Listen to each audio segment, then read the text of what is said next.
Work done by a variable force. See the definition which we discussed. In that we consider the force that is the constant force.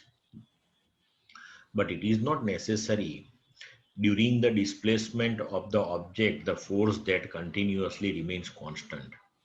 Suppose during the displacement the force acting on the particle or the object is changing one. It is variable force. Then in that particular case, how to calculate the work done? Because in the definition, you have to take constant force. Now see here. See, the graph of force versus displacement is given to you. Particle is moved from initial position, which is denoted as xi, to final position xf.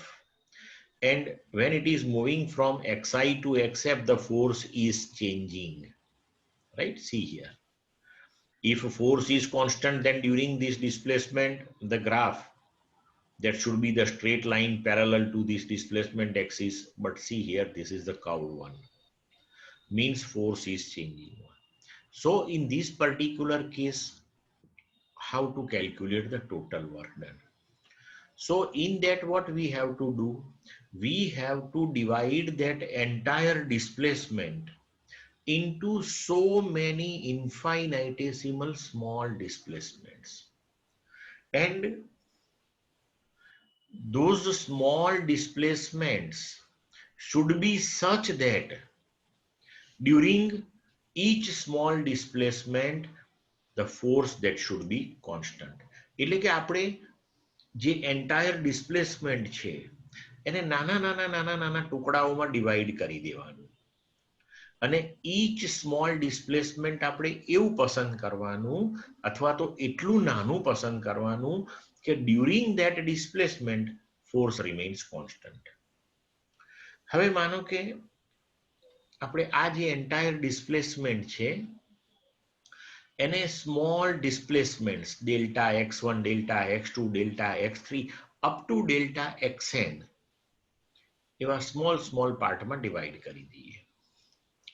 Now, suppose during the small displacement delta x1, the constant force is F1. So we can write delta W1, that is F1 delta x1. Then for next small displacement delta x2, the constant force is F2. So delta W2, that is F2 delta x2. And in this way, we can calculate the work done for each infinitesimal small displacement. Then after, take the summation of all the work done. That is W equal to delta W1 plus delta W2 up to delta Wn. And therefore W, that is, we can write sigma delta Wi, where I equal to 1 to n, or you can write sigma I equal to 1 to n fi dot delta xi. Clear? And see here, if you have the graph of force versus displacement, then the area under the graph, that will give you the total work done. How? See here. Suppose we consider infinitesimal small displacement. અહીંયા જો example પૂરતું આપણે આ black strip બતાવી છે. તો આ થયું એનું ઇન્ફાઇનાઇટેસિમલ સ્મોલ ડિસ્પ્લેસમેન્ટ અને ડ્યુરિંગ ધીસ ડિસ્પ્લેસમેન્ટ આ વર્ક ડન થાય આટલું અહીં સુધીનું. ઓકે, હવે આ સ્ટ્રીપ જે છે રેક્ટેન્ગ્યુલર વન થઈ. તો આ સ્ટ્રીપનો એરિયા મીન્સ કે આ પોર્શન ફોર્સ અને આ પોર્શન ડેલ્ટા એક્સ, રાઈટ? તો ફોર્સ ઇન્ટુ ડેલ્ટા એક્સ એટલે એરિયા ઓફ ધ સ્ટ્રીપ થઈ, પણ force into delta x it self is the work done. Okay, તો આ જે આખો એરિયા છે એને આપણે આવી ઇન્ફાઇનાઇટેસિમલ થીન સ્ટ્રીપ્સમાં ડિવાઈડ કરી દઈએ. દરેકે દરેક સ્ટ્રીપનો એરિયા કેલ્ક્યુલેટ કરી અને ટોટલ એરિયા સમીશનથી કેલ્ક્યુલેટ કરીએ. Then that will give you the total work done. એટલે આ પણ એક કોન્સેપ્ટ છે ટોટલ વર્ક ડન કેલ્ક્યુલેટ કરવાનો વેરિયેબલ ફોર્સ માટે. હવે આગળ જઈએ આપણે. Now here if we take delta x tends to 0, then we can write W limit delta x tends to 0 sigma xi to xf f delta x. હવે આ જે આખું આપણે મેથેમેટિકલ સ્ટેપ અહીંયા લખ્યું એ સિમ્બોલિક છે, રાઈટ? કે ભાઈ તમે ડિસ્પ્લેસમેન્ટ ડેલ્ટા એક્સ ઇન્ફાઇનાઇટેસિમલ સ્મોલ લેવાનું છે. ઓકે, તો મેથેમેટિક્સમાં આપણે એવું લખીએ છીએ કે limit delta x tends to 0, very close to 0 but not equal to 0. અને આ કન્ડિશન ની સાથે આપણે આ સમેશન કેરી આઉટ કરવાનું છે. તો મેથેમેટિક્સની અંદર આનું સોલ્યુશન છે, right? Integration. This is the symbol of integration. Integrate f with respect to dx, right? અને xi to xf જે આ લખ્યું અહીંયા આપણે એને લિમિટ્સ ઓફ ઇન્ટિગ્રેશન કહેવાય. આ xi અહીંયા જે નીચે લખીએ એને લોઅર લિમિટ કહેવાય, અહીંયા ઉપર લખીએ એને અપર લિમિટ. મતલબ કે ઇન્ટિગ્રેશન કેરી આઉટ કરો f નું with respect to dx xi થી શરૂ કરીને xf સુધી, એટલે કે આ બેની વચ્ચે તમારે આ સમેશન કેરી આઉટ કરવાનું છે. અથવા તો એને આમ પણ લખાય કે w equal to integration r1 to r2 f dot dr. Clear? તો ઇન્ટિગ્રેશન થી તમને વેરિયેબલ ફોર્સની અંડરમાં થતું ટોટલ વર્ક ડન મળી જાય. હવે જેમ આપણે ડિફરન્શિએશન કર્યું હતું અને એની મેથડ સમજ્યા હતા એવી જ રીતે ઇન્ટિગ્રેશન.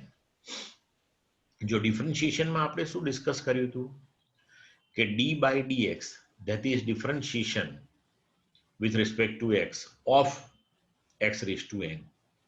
તો એના માટે સ્ટાન્ડર્ડ ફોર્મ્યુલા છે take the power in multiplication and decrease power by 1. Differentiation થઈ ગયું. હવે એ જ રીતે ઇન્ટિગ્રેશનની formula. So integration of x raised to n dx that is equal to, now increase power by 1, so x raised to n plus 1 and then divide it by power. So x raised to n plus 1 divided by n plus 1. તો આ integration થઈ ગયું કહેવાય. Clear? એકદમ easy છે. હવે જો આ જે મેં અહીંયા બધું લખ્યું છે આ એ તમને એવું સમજાવવા માટે લખ્યું છે કે ઇન્ટિગ્રેશન અને ડિફરન્શિએશન એ એકબીજાની ઓપોઝિટ પ્રોસેસીસ છે. એટલે કે જો ધારો કે હું તમને એવું કહું કે 4, figure 4, if we take square of it then we will get 16, and if we take square root of 16 then again we will get 4. Means square and square root, that is opposite processes. Exactly like that here, integration and differentiation are opposite processes. If we differentiate the function x raised to n નું differentiation કરીએ આપણે, this is your answer. હવે આ જે answer આવ્યો એનું પાછું તમે ઇન્ટિગ્રેશન કરો તો એનું એ જ ફંક્શન આવી જાય. સી જો d by dx of x raised to n, that is nx raised to n minus 1. Now integration of nx raised to n minus 1 dx, that is equal to n as it is, એ તો constant છે. પછી x raised to n minus 1, તો as per rule અહીંયા જે આ rule discuss કર્યો એ પ્રમાણે power is increased by 1. So n minus 1 was the original power. Now it is increased by 1. So plus 1 કર્યું મેં અહીંયા. હવે આ જે એન્ટાયર પાવર થયો એનાથી આપણે ફંક્શનને ડિવાઈડ કર્યું તો કે n minus 1 plus 1 plus 1 minus 1 cancelled. So this n as it is, here you will get x raised to n, and here in denominator you will have n. Again n cancelled, c x raised to n થઈ ગયું. એટલે આ function હતું એનું differentiation કર્યું જે answer આવ્યો એનું ઇન્ટિગ્રેશન કર્યું તો પાછું ઓરિજિનલ ફંક્શન આવી ગયું. હવે જો એવી જ રીતે આ ઓરિજિનલ ફંક્શન એનું ઇન્ટિગ્રેશન કર્યું, હવે આ જે આન્સર આવ્યો ને એનું ડિફરન્શિએશન કરીએ તો d by dx of x raised to n plus 1 upon n plus 1 differentiation. So in differentiation we have to take power in multiplication. So this power n plus 1 is now in multiplication. Then we have to decrease power by 1. So power is n plus 1, decrease it by 1, so minus 1, divided by this portion constant 1 as it is. Here 1 cancelled, this n plus 1 and n plus 1 cancelled. Again your final answer, that is x raised to n. Clear? Yes, sir. See, this one is one simple example to understand how to carry out the integration and how to implement the limits. To understand this thing, this example is taken. See, the force which is a function of x, that is 3x square minus 2x plus 7, means as x changes your force is changing, means this is the variable force. Now under the effect of this force, particle moves from x equal to 0 to x equal to 10 meter. Then calculate the total work done. Now under the effect of variable force, the work done is given as w equal to integration f dx limits x1 to x2. Now substitute f equal to 3x square minus 2x, so minus 2x, here x is x raised to 1, plus 7 dx limits x equal to 0 to x equal to 10, means lower limit that is 10, upper limit that is, sorry, lower limit is 0, upper limit is 10. Now carry out the integration. 3 constant as it is, x square, so x raised to 2 plus 1, power is increased by 1, divided by power 2 plus 1, then minus 2, then x raised to 1, so x raised to 1 plus 1 upon 1 plus 1, then plus 7. Here x is not there, but 1 is there. 7 into 1 we can write, but 1 that is nothing but x raised to 0, because anything raised to 0 is 1. So here we can consider the multiple of 7, that is x raised to 0. So here x raised to 0, increase the power by 1, so x raised to 0 plus 1 upon 0 plus 1. So here 3, this is x cube by 3, 2 into x square by 2 plus 7, x raised to 1 by 1, that is x. 3 cancel, 2 cancel. So finally we'll get x cube minus x square plus 7x. So when the integration is carried out, then you have to place that in square bracket, and on the right hand side of square bracket you have to write the limits. Lower limit here, upper limit here. Now integration is solved. Now you have to find the answer, final answer between 0 to 10. So how to substitute the limits? So first we have to take x equal to upper limit and then minus x equal to lower limit. So substitute x equal to 10 first, upper limit. So 10 cube, here 10 square, here 7 into 10, upper limit.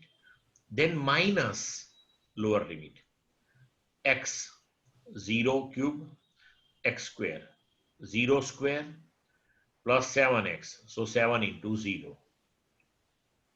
Now this portion will be entirely cancelled. 10 cube is 1000 minus 10 square 100 plus 70, so finally you will get 970 joule. So this is your answer, This much is the total work done under the effect of this given force when the particle is moved from 0 to 10 meter. Clear to all of you? Yes, sir.